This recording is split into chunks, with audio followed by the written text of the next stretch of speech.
¿Sientes que algo no anda bien, pero te da miedo saber qué es? ¿Te han diagnosticado algún trastorno mental, pero te cuesta trabajo aceptarlo porque piensas que solo te pasa a ti? ¿O sientes vergüenza o miedo de que te juzguen? ¿Tu círculo cercano se ha convertido en un peso más en vez de una red de apoyo? ¿O tal vez conoces a alguien que necesita ayuda, pero no sabes cómo ayudarle? Los apodos, etiquetas sociales y la falta de información nos hacen guardar un secreto sin sentido, un secreto absurdo. Si te identificas en alguno de estos casos, este podcast es para ti. Hablaremos de las realidades de la salud mental y emocional, en donde los trastornos mentales no tienen que ser un secreto. Te damos la bienvenida a este espacio. La verdad detrás de los secretos absurdos. Hola amigos de Fundación Edesme. Bienvenidos a este episodio del podcast de La verdad detrás de los secretos absurdos. El objetivo de este podcast es comunicar información confiable y alentadora acerca de los problemas de la salud mental, en donde gracias a varios especialistas y a través de una conversación libre y sin estigmas logramos alentar y acompañar a las personas para tener una vida mental y emocional más sana. Hoy nos acompaña Eneidi López. Ella es psicóloga y tanatóloga. Bienvenida, Eneidi. Muchas gracias por estar con nosotros. Muchas gracias. Vamos a estar platicando el día de hoy sobre el duelo y la resiliencia. Bienvenida, Eneidi. Platícanos, ¿qué es el duelo y cómo se origina? El duelo es un proceso psicológico que se apertura o se inicia cuando tenemos una pérdida significativa, es decir, que perdemos algo que era importante para nosotros. Se asocia mucho con la muerte, ¿no? Por eso se conoce que alguien está en duelo, porque pues perdió a un ser querido, pero es en general, cualquier pérdida. Hablo incluso, por ejemplo, un anillo que era el anillo que le heredó la abuelita y ya falleció la abuelita y lo perdió. Entonces, es cualquier pérdida significativa para el doliente. O sea, es importante eso porque lo relacionamos siempre con muertes, ¿no? Exacto. Pero puede ser cuando alguien perdió un trabajo, un proyecto, algún objeto valioso, como mencionas, ¿no? Sí, a veces cambios tan chiquititos como, por ejemplo, nos cambiamos de casa. Y para los niños, sobre todo, los papás de pronto pierden como esta parte de, pues no nos cambias a un lugar, que puede ser para mejor crecimiento o de ciudad incluso. Y los niños puede ser que resientan ese cambio, los adultos también lo van a sentir, pero quizás los vamos un poco tapando en la rapidez del día a día. Pero cualquier cambio importante que sea perder mi estilo de vida, la salud, o sea, cualquier cosa que yo pierda que es importante para mí, va a aperturar el proceso de duelo, que es un proceso psicológico donde se viven muchas emociones, que nuestro estado mental está alterado, o sea, no es fácil como transitarlo. Y bueno, pues un ejemplo de ello es la pandemia. En la pandemia todas y todos vivimos un proceso de duelo. Nos cierran, nos encierran y perdimos todo. Tal y como la vida que conocíamos se perdió. Entonces todos en algún momento empezamos a vivir este proceso y entonces es por eso que post pandemia hay mucha necesidad de este tipo de programas, de este tipo de acompañamientos, porque va iluminando a las personas que lo que se vivió pues no es cualquier cosa y se apertura un duelo. Y es por eso que dicen, o está relacionado con lo que se está diciendo y escuchando mucho es que por eso ahora hay muchos casos de ansiedad. Exactamente, ¿no? A partir de la pandemia. Pues un duelo bien llevado a cabo, o sea, bien procesado, que se le da el trabajo terapéutico que se necesita, pues dura alrededor de 6 meses, 1 año. O sea, después de que inicia el periodo de existencia normal, es de 6 meses a 1 año. ¿Y cómo se vive? ¿Cómo saber que lo que estoy viviendo ahorita es normal por estar en un proceso de duelo? Pues tenemos la referencia de Elizabeth Kubler-Ross. Ella nos habla de las 5 etapas del duelo, que justamente es la negación, ¿no? La ira, la renegociación, ¿no? Esta parte con la vida, la depresión o tristeza, que puede ser ambas y está bien sentirlas, y pues la aceptación. Es decir, si yo he perdido algo que para mí es significativo, voy a entrar en un proceso de duelo. Me puedo empezar a sentir como que estoy en un sueño, que no es real lo que está pasando, que esto no está sucediéndonos, que todo va a pasar, ¿no? Que me voy a despertar de este sueño que está horrible y que todo se va a arreglar y que lo que me acaba de suceder no es real. Entonces es como una de las primeras sensaciones. Ahora que lo dices, yo creo que alguien que quizás no ha vivido algo así, como que pensaría, ¿cómo voy a no pensar que es real, ¿no? Pero, por ejemplo, yo hace poco tuve 2 pérdidas en muy poquito tiempo. Y sí, me pasó de que o sea, en la segunda,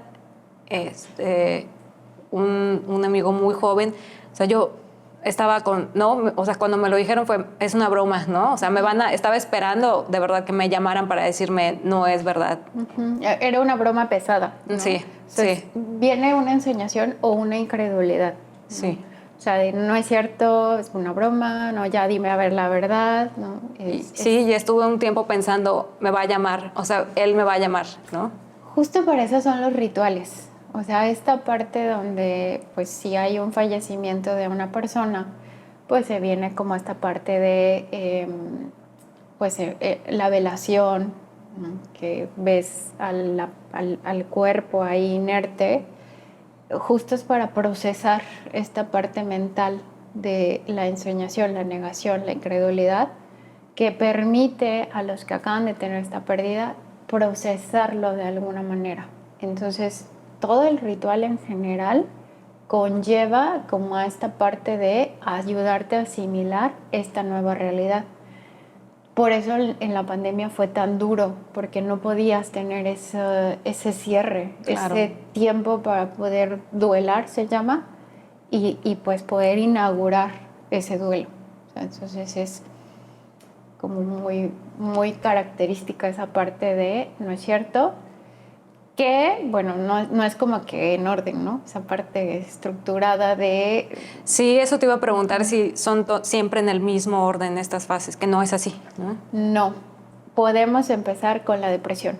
Me duermo todo el día, no como o no tengo sueño, o sea, puede ser una hipersomnia o puede ser insomnio, ¿no? O sea, cualquiera de estas 2 sensaciones. Y es dependiendo de cómo esté la persona, de cómo estén las situaciones, pueden ser cosas previas, que pueden alterar también esta parte del duelo. O sea, si ya hay una alteración psicológica antes, pues puede ser que en el duelo se viva más, pero no se viven en orden, es una montaña rusa de emociones y en el mismo día, en una misma hora, podemos pasar por esas 5 etapas. Entonces, y volver a empezar.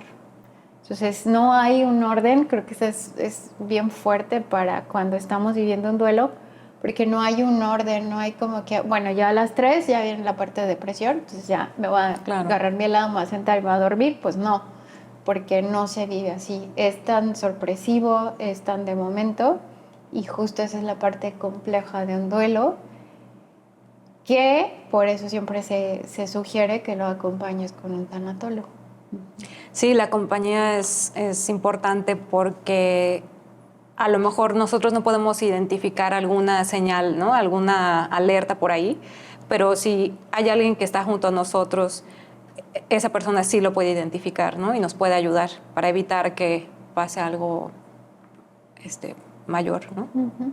Exacto, o sea, y esto permite también ir validando las emociones. Es algo que culturalmente México es muy característico de abrazar la muerte, ¿no? Y el Hanal Pishan, y hacemos toda esta parte bien bonita, y pareciera que abrazamos mucho a la muerte, pero cuando hay que hablar de testamento, no hablemos de eso, en esta cena no se habla de eso, porque es como que le invocas, ¿no? Entonces Sí. es como esta parte tan contradictoria con la muerte, que de pronto también cuando hay una pérdida no se sabe actuar, no se sabe decir, y de pronto es ya no llores porque no lo vas a dejar descansar, ¿no? Y ahí ya no estamos validando emociones, ahí estamos empezando a taparlas, a taparlas, a taparlas. Y se puede hacer peor, ¿no? Sí, porque ya entonces hablamos de un duelo que se vuelve más complejo, y entonces ya pasa el año, 2 años, 3 años, ¿no? Por eso cuando alguien llega a consulta y me dice, bueno, quiero trabajar la muerte de mi papá, ok, ¿hace cuánto murió tu papá? Es la primera pregunta, porque eso me lleva a saber, pues, qué tipo de duelo es, si es uno complejo o es uno meramente de la misma pérdida. Entonces ahí ya la intervención se vuelve muy distinta. Claro. ¿Y cómo diferenciar la tristeza normal, si es correcto decirlo de esa forma, que viene con una pérdida, a cuando ya se convierte en depresión? Es bien característico y es muy, muy sencillo. Pareciera todo lo contrario, pero la realidad es que es muy sencillo. Cuando tú te enteras de esta pérdida, o sea, que por ejemplo lo que decías de tu amigo, que te avisaron y todo, te dolió. Fue un dolor que sentiste, no sé, que te apretaron el pecho, un hueco en el estómago, ¿no? Esa tristeza que te invadió por los 3 días continuos a esta pérdida. Si esa pérdida y esa tristeza se mantiene en ese periodo de 6 meses, 1 año, es normal. ¿Qué pasa cuando ya no es normal? E incluso la depresión es normal en ese periodo, ¿no? Esa sensación de ya no querer seguir, perderle el sentido a la vida, quererse morir con la persona que murió, o querer regresar a lo que se tenía y ya no se puede. Esto es normal. Cuando yo sé que ya es algo que tengo que ir a consultar ya con un especialista, y súper importante hacerlo, cuando me duele más o lo lloro más que el día que me enteré. O sea, que viene el aniversario y yo lloré muchísimo más que el día que lo enterramos, ¿no? Por ejemplo, si fuera una muerte física. Que lo lloro más, o sea, que mi reacción es sobre reacción a el primer momento en el que yo me enteré. O sea, esa es como la principal advertencia. Y la otra es que pues ya me está impidiendo hacer una vida rutinaria, ir a trabajar, comer, dormir. Si tengo familia, pues hacerme cargo de la familia. Si tengo mascotas, hacerme cargo de esas mascotas. O sea, porque si bien la vida es muy dolorosa, continuamos. Siempre seguimos y siempre encontramos una manera de avanzar. Pero cuando ya no encuentro el cómo ni para qué, entonces estamos entrando en la depresión, que ya está siendo un duelo no procesado, que es necesario este acompañamiento. Y es por eso que la resiliencia es muy importante, porque es esa esperanza. Sí. Para poder salir de ese duelo. ¿Qué es la resiliencia? La resiliencia es un término de la física. Me encanta y me apasiona esto de la resiliencia. Es un término de la física que es la capacidad de un objeto que estar bajo mucha presión tiene esta adaptabilidad al momento de quitarle esa presión, volver a su estado natural. Pensemos en las pelotitas antiestrés, ¿no? Tú las presionas y siempre vuelven a su estado natural. Ese es el término de la resiliencia en la física. En los campos de concentración, Viktor Frankl vive esta parte de donde le quieren quitar todo, y lo describe en su libro El hombre en busca del sentido, ¿no? O sea, esta parte de me quieren quitar todo y lo único que no me pueden quitar es mi humanidad.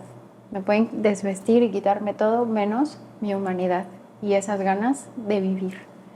Y entonces ahí la resiliencia agarra una fuerza muy fuerte y psiquiatras como el psicólogo Boris adopta este término y lo mete a la psicología y ya le da todo un estudio y toda una forma de que es una capacidad que el ser humano tiene y puede desarrollar, o sea, aunque no la tengas, la puedes trabajar, la puedes desarrollar para que tú tengas esto en tu vida y se va trabajando, se va construyendo como cuando uno va al gimnasio. O sea, hay que echarle, entrenarle, practicarle. ¿Cómo la podemos desarrollar? Porque creo que todos buscaríamos un motivo, ¿no? Para continuar. Pero en el caso en donde, por ejemplo, padres pierden a sus hijos, ¿cómo pueden encontrar un motivo? Ahí tocaste un punto de unas pérdidas como más significativas. Vaya, todas las pérdidas se van a medir de acuerdo al doliente. O sea, no hay un estándar, una métrica así física de el 1 al 10 va a doler tanto si pierdes esto. Del 10 al 11 te va a doler, o sea, no hay algo medible porque eso es conforme a cada individuo. Hay personas que les duele más perder su mascota, que eso es, ahorita quisiera tocar un poquito de esa parte tan importante que minimizamos de pronto mucho, que les duele más perder la mascota que, por ejemplo, perder un familiar. ¿Por qué? Porque es algo más significativo, algo que tenían en su entorno en el día a día. Pero hay 3 pérdidas que Gaby, la tanatóloga Gaby Pérez Islas, habla de 3 pérdidas que se consideran como las más duras de vivir, que es la muerte de un hijo, la muerte por secuestro, atracos, violenta, pues, o desapariciones y demás, y la propia muerte. O sea, esos 3 duelos, vivirlos es muy doloroso y es muy complejo. Es de las muertes que cuesta más sobrellevarlas. Entonces, pues aquí como entra el término de la resiliencia, pues justo eso, si vamos previniendo, trabajando mucho con mis habilidades, mis fortalezas, creo yo que aquí entra mucho una parte importante que es como la impermanencia. Ir trabajando en que todo lo que tenemos, todo lo que está a nuestro alrededor es tan impermanente y entonces entra la resiliencia como una capacidad de entender que todo en esta vida siempre está cambiando. Y vamos desarrollándolo a partir del trabajo personal, de identificar cuáles son mis capacidades, hasta dónde puedo llegar, conocerme, saber cuáles son mis debilidades, qué es lo que me da más miedo en la vida. Le tenemos mucho miedo a conocernos en cuáles son mis miedos. Y siempre es como llevarnos y quitarnos esta zona de confort. Me da miedo empezar algo nuevo porque no sé qué va a pasar. Bueno, puedes tomar la decisión de hacerlo por ti misma, por ti mismo, o espérate a que la vida te empuje tantito, ¿no? Yo siempre les digo eso. Entonces ahí, en la resiliencia, podemos ir trabajando desde antes, fortaleciendo nuestra autoestima. Es súper importante trabajar en la autoestima. El humor son de los pilares de la resiliencia. El humor, o sea, que nunca nos tomemos la vida tan en serio. Hay una frase que me gusta mucho que dice, nunca te tomes la vida tan en serio porque de esta vas a salir. Entonces ríete, disfrútalo, gózalo, ¿no? O sea, esto está como muy padre porque el humor ayuda mucho a salir de situaciones muy dolorosas. Y pues esta parte de que aquí entra otra propuesta del doctor Warren, que él habla de trabajar con el duelo. No todas las personas van a pasar por esas 5 etapas. De hecho, he tenido clientes que me dicen, pero es que no me siento como dice las 5 etapas. ¿Qué me está pasando? Revísame porque algo está pasando y algo no está bien, ¿no? Entonces yo digo, no, tranquila, es normal. No todas las personas viven este proceso, pero se tiene que trabajar con esta pérdida. ¿Qué perdiste? Cuando perdemos algo, por ejemplo, si yo pierdo a mi padre, no solo lo voy a perder a él, sino pierdo el ser hija, el ser su hija, y eso yo lo voy a perder. Ya no voy a tener a quien enviarle nada el día del padre, ya no voy a tener a quien enviarle nada el día de su cumpleaños, y eso es algo que yo también perdí. Entonces, aprender qué es lo que pierdo en cada pérdida, validar esas pérdidas, me lleva a la capacidad de integrarlas en la manera en la que esta persona, que es una frase que me gusta muchísimo, cuando alguien muere, aprender a vivir, que esa persona pasó de vivir entre nosotros a vivir en nosotros. Y es integrar esa pérdida. Ya no te tengo físicamente, pero tengo todo el recuerdo de ti, tengo todo el amor de ti, y eso es trabajando constantemente en esa impermanencia. Entonces, si tienen miedo de cortarse el cabello, córtenselo. ¿Sí? Es una manera de ir trabajando y practicando este soltar. Tienes el closet lleno, viene ya temporada de fin de año y mucha gente empieza a ordenar, a sacar, a limpiar. Agarra todo eso que ya no te sirve, suéltalo, deja ir. Ese apego, ¿no? Sí, y es una práctica constante, todo el tiempo hay que estarlo haciendo. Sí. De pronto te encuentras como almacenando muchas cosas. Bueno, revisa qué estás almacenando, en dónde, y pues empieza a practicar esto de soltar. O sea, es una de las mejores prácticas, el soltar. Y también hay casos en donde a veces te enteras de alguna pérdida, hay alguna pérdida, alguien murió, y ves a las personas como si nada, ¿no? O sea, parece que no les afectó, pero no puede ser, bueno, difícilmente no les haya afectado. ¿Por qué sucede eso? ¿No lo están viviendo, no están viviendo todas las fases, o quizás no quieren aceptar eso o vivir eso? ¿O cómo poder ayudar a alguien que sabes que sí está sufriendo, pero no quiere hablar de eso? Es importante preguntar, acercarnos, o sea, más que pero es lo contrario, ¿no? Al no llores es, oye, pero llora. Oye, pero es que tienes que llorar, ¿por qué no lloras? ¿No? O sea, sí. Viene esta otra parte como bien fuerte de no estás cumpliendo con el estándar de que tienes que llorar y tienes que sufrir y tienes que pasarla mal. No, hay que entender que perdió. Y si en el perdió ganó, es por eso que entonces no está teniendo esta tristeza profunda. Un ejemplo muy claro es de un paciente terminal que lleva muchos años enfermo y eran años de estar cuidándole y ya el paciente estaba muy cansado, desgastado. Decía, por favor, ya que esto se acabe. Llega la muerte y para muchos familiares y sobre todo los cuidadores es una sensación de paz, de calma, de tranquilidad, porque su ser querido ya no está sufriendo, ya no le está doliendo el cuerpo, el alma y todo lo que duele en una enfermedad terminal. Y hay una sensación de paz. ¿Qué sucede con el entorno?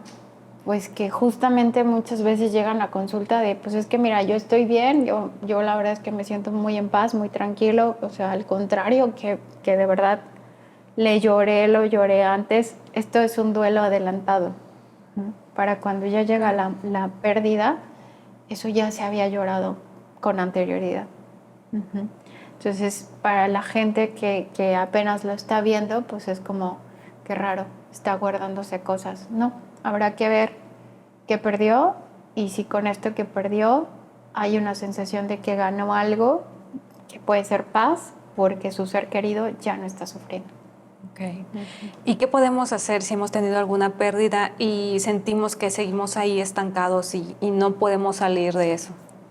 ¿Qué herramientas hay? ¿A qué especialista acudir? Ajá. ¿Cuál es el primer paso?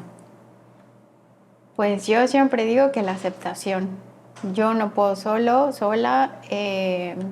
ya lo he intentado, ya me leí el libro, ya me escuché el podcast, ya, o sea, ya fui a muchas oportunidades, cierres de ciclos, talleres que se hayan dado en relación a esto y yo continúo y cada vez me duele más. Entonces ahí es donde pues la sugerencia es acudir a un profesional. En este caso es idealmente un psicólogo que tenga esta formación en tanatología, porque a veces la pérdida conlleva cosas previas. Por ejemplo, si hay un antecedente de depresión, un antecedente de ansiedad, la pérdida no va a ser igual para una persona que tiene una estabilidad mental a alguien que ya tiene un antecedente de depresión, ansiedad. O sea, va a ser más complejo. Entonces, lo ideal, acudir con un profesional de la salud, en este caso psicólogo, que tenga su formación en tanatología, para que si sale algo que tiene que ver más con mi historia clínica de vida, pues me pueda acompañar en ese proceso. Si ya estoy viendo que además estoy bastantito tiempo ya en ciclado, pues entonces ahí hablamos de que a lo mejor hay otras situaciones detrás que no están dejando que ese duelo se cierre. De lo que me preguntabas, que hay gente que no reacciona, hay gente que sobre reacciona, o sea, pierde, no sé, se muere el papá de la amiga y la amiga llora más que la misma hija y está pero inconsolable, ¿no? O así en los funerales es muy común ver a esa persona que está desbordada psicológicamente porque reacciona de manera sobreexagerada. Entonces ahí, ¿cómo puedes saber que traes ya varias cosas? Que a la más mínima noticia, más chiquititita, empiezas a llorar. Yeah. Oye, es que lloro con las noticias de la televisión y lloro con la noticia aquí y lloro con...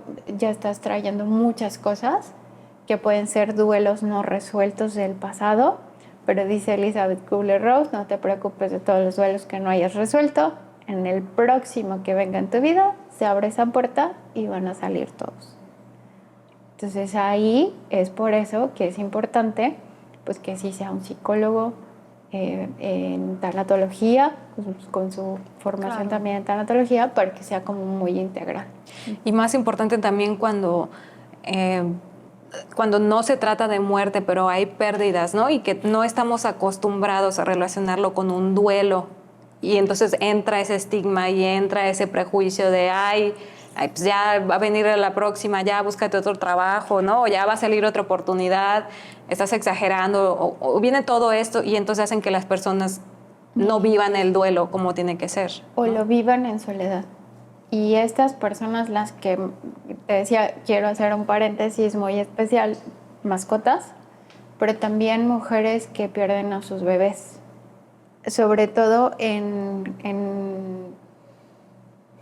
muy temprano, o sea, gestación muy, muy temprana, semanas, meses, ¿no? Es algo que tanto la familia, incluso la misma pareja es, bueno, ya tranquila, tenemos otro y ya está. Sí. Entonces es invisibilizar el dolor y es una pérdida bien fuerte, porque además vienen muchas cosas de culpas, ¿no?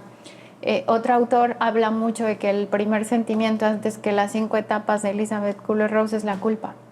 Y ciertamente es así. No hice, entonces me voy a sentir culpable. En que fallé, ¿no? Hice, es que hice demasiado y entonces a lo mejor eso fue lo que pasó. O sea, la culpa es algo que va a venir inherente a la pérdida y entonces una mujer que tiene una pérdida de su bebé, lo que más le consume es esa culpa. ¿Qué hice? Que no lo pude tener. ¿Qué hice para perderlo? ¿Qué hice para que no se diera? Más ya tranquila, luego tienes otro. Híjole, sí, o las comparaciones, ¿no? Ay, pues yo también, o es súper común, o entonces pues no es para tanto, ¿no? O sea, si yo lo viví y para mí no fue importante, pues para ti tampoco tiene que serlo, ¿no? Y entonces entra también pues esa confusión y culpa.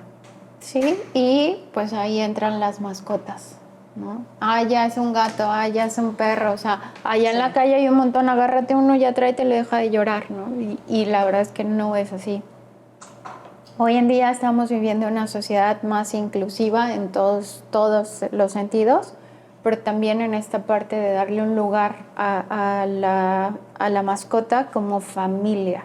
Entonces no hay que perder de vista eso con nuestros hijos, sobre todo los papás, es los que he visto que de alguna manera, pues ya aquí está otro, ¿no?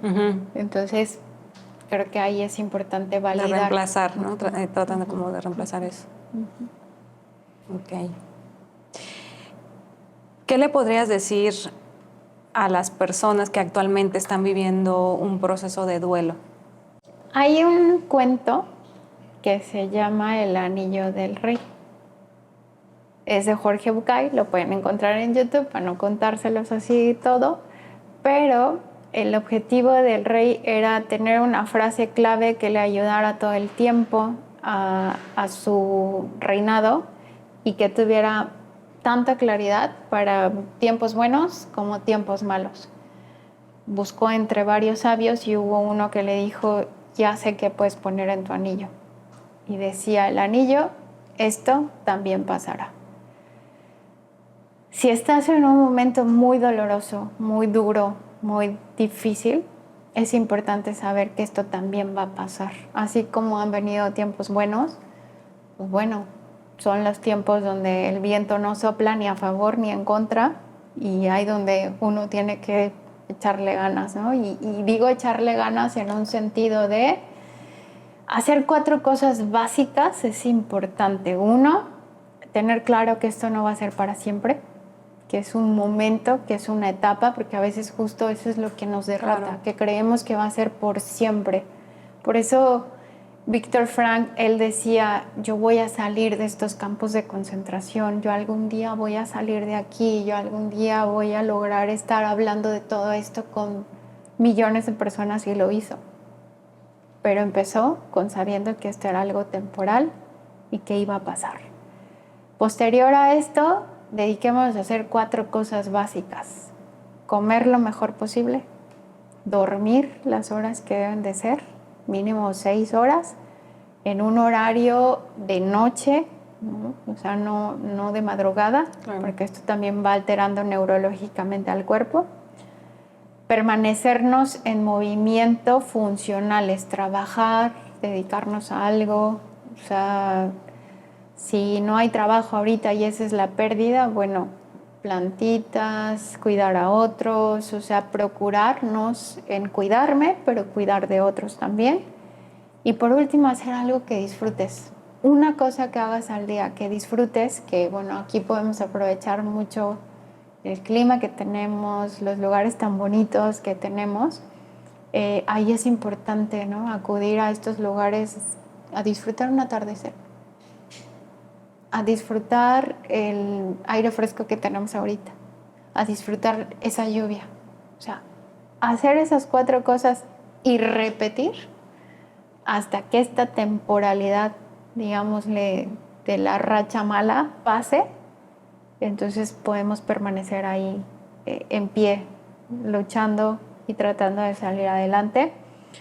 Obviamente, pues si hay un punto que ya sienten que no pueden, acérquense a ayuda, que puede ser en instituciones públicas, que también las hay.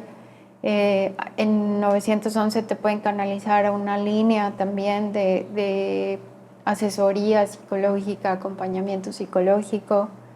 Hay grupos que se dedican, ¿no?, como a toda esta parte de la autoayuda, la superación. EDESME específicamente es lo que hace. Entonces hay tanto ahorita en las redes sociales que podemos hacer, pero también, insisto, nadie nos va a sacar de ahí si nosotros no queremos. Entonces creo que lo importante es eso. Intentar decir, bueno, esto va a pasar, no ahorita, no mañana, pero me mantengo como con vida, ¿no? Como una plantita, así. Sí. Sí, recordar que no estamos solos, que hay mucha información ahí, muchos especialistas, instituciones, organizaciones que que están ahí para ayudar, especialistas preparados, y es importante dar ese primer paso, ¿no? O motivar a esa persona que conocemos a dar ese primer paso y empezar a vivir el duelo correctamente o salir de él. Que aquí me gustaría decir frases que le podemos decir a alguien que está pasando un proceso de duelo. Le podemos decir, ¿cómo te puedo ayudar? No, ya deja de estar así. ¿No? O sea, creo que es bien importante el que decimos a la persona que está viviendo en un estado así. ¿Cómo te puedo ayudar? ¿Cómo puedo contribuir a que te sientas mejor? Te traje comida, ¿quieres que salgamos? ¿Quieres que nos quedemos a ver la televisión? ¿Qué quieres hacer? ¿Cómo te puedo ayudar? O sea, más que el no llores, no esto, no esto, échale ganas, ¿no? Sí. Estas frases que no ayudan, al contrario, hacen sentir muy culpable a la persona de no poder salir de allá. Sí, y creo que eso es, cuando alguien no lo ha vivido, a veces no lo logra entender de qué tan importante es eso, ¿no? Y de cómo puede impactar para bien o para mal ese tipo de comentarios. Uh-huh. ¿Quieres que busquemos un especialista? Mira, yo conozco a alguien. Creo que una cosa que me gusta mucho de la terapia que yo manejo y trabajo es que la persona es experta en su dolor y en su vida. Ni porque yo sea la experta psicóloga, soy experta en la vida de esa persona. Entonces, si yo siendo profesional no me atrevo a decir tienes que, creo que ninguna persona podemos hacer eso con ningún otro ser humano. El otro es el que es experto en su vida, el otro es el experto en saber qué necesita, qué quiere, y entonces al otro es al que yo le tengo que preguntar, ¿cómo te puedo ayudar? O sea, ¿qué puedo hacer para ayudarte? Y a veces simplemente sentarnos a un lado en silencio va a hacer la gran diferencia. Así es.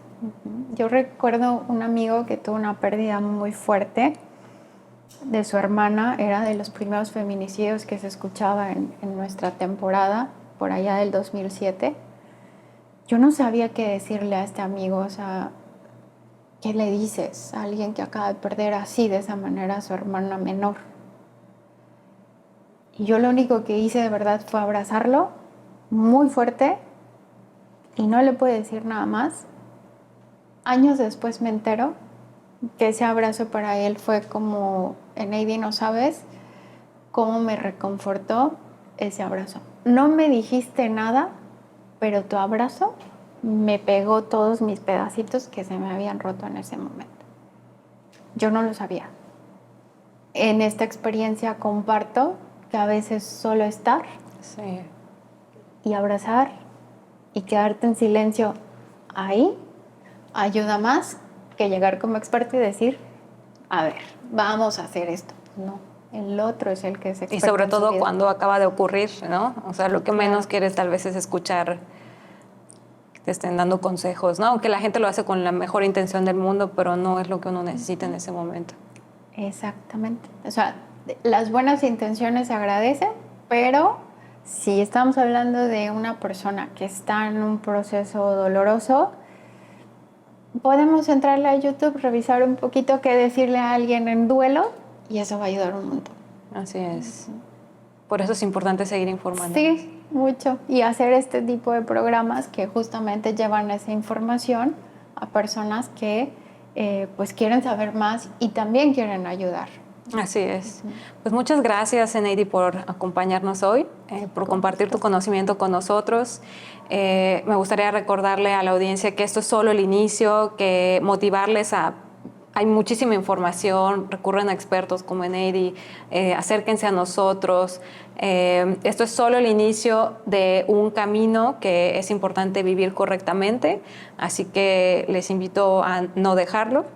Les recuerdo compartir y seguirnos en nuestras redes, compartir el podcast. Recuerden que es misión de todos hacer el cambio y bueno, tener mayor empatía y menos estigma. Muchas gracias por acompañarnos y nos vemos en el siguiente episodio. En memoria de Saúl Enrique Pérez González, Rosario Pacheco Heredia y Alejandro González Guillén. La verdad detrás de los secretos absurdos.